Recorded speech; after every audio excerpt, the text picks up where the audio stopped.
Salut les amis! Aujourd'hui, on continue de réaliser des recettes pour l'épiphanie. Ce sera donc notre deuxième et dernière recette.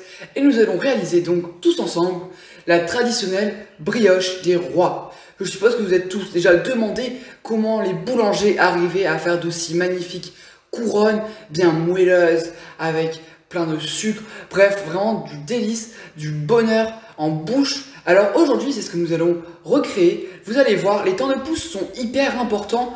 Vous allez voir, cela va développer les aromas et va créer ce côté moelleux. Alors il faudra bien faire attention à respecter et donc s'armer de patience. Mais vous allez voir, le résultat en vaut la chandelle. C'est vraiment magnifique et délicieux. Alors sans plus tarder, voici la recette. Dans le bol de notre saladier, on va mettre le sucre et le sel, recouvrir de farine puis la levure, afin que la levure ne rentre pas en contact avec le sucre et le sel. On peut mélanger à vitesse 1 pour homogénéiser les poudres, avant de rajouter 75% du poids des œufs battus, et mélanger toujours à vitesse faible, donc 1 ou 2, jusqu'à ce qu'une pâte se forme. Vous allez voir, regardez petit à petit, les œufs s'incorporent à notre farine, et la pâte s'homogénéise. On peut alors rajouter le reste des œufs battus et mélanger toujours à petite vitesse. Cette étape va prendre du temps, mais c'est important pour échauffer le gluten.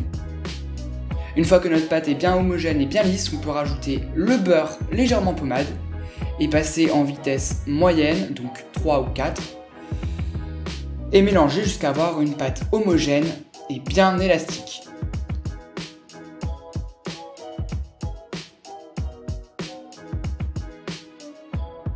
Regardez le résultat à obtenir, cette pâte est lisse, on peut avoir un beau réseau de gluten. On peut alors ajouter les fruits confits et mélanger légèrement de façon à les incorporer.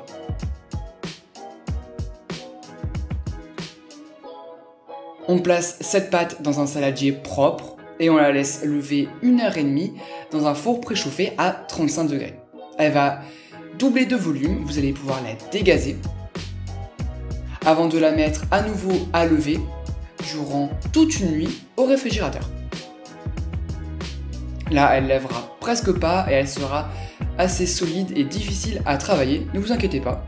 On va pouvoir alors fariner un plan de travail, venir déposer notre pâton et en faire comme un donut géant en creusant un trou à son centre. Regardez, petit à petit, on l'étire. Le trou doit faire environ une dizaine de centimètres de diamètre, tout en essayant d'avoir la brioche la plus homogène possible. On peut alors la mettre sur notre plaque en silicone, y mettre notre fève et notre santon bien évidemment, avant de la laisser pousser 1h30 de nouveau dans un four préchauffé à 35 degrés. À sa sortie, elle aura bien gonflé.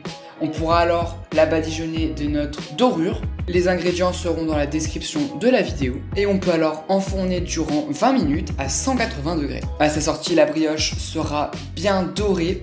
On pourra la badigeonner de notre mélange temps pour temps eau et sucre pour que les sucres en grains collent à la brioche. On parsème de sucre en grains avant de retourner la brioche pour enlever le surplus. Voilà. On peut alors la poser sur notre présentoir et y déposer nos fruits confits. Nous ici, ce seront des lamelles d'orange, des cerises, des ananas. Et regardez-moi ça, cette découpe. Voilà. Regardez le moelleux. C'est délicieux, vous n'allez pas le regretter. La mie est hyper filante, hyper moelleuse. Franchement, la brioche n'est pas trop sucrée. Vraiment, c'est un vrai délice. On s'est régalé. Alors, si cette vidéo t'a plu, n'hésite pas à t'abonner à mon compte Instagram, liker la vidéo et à t'abonner à ma chaîne YouTube en activant la petite cloche pour ne rien rater des prochaines vidéos. Tu peux me dire en commentaire si cette brioche te donne faim et si tu comptes la refaire. Et moi, je te dis à bientôt!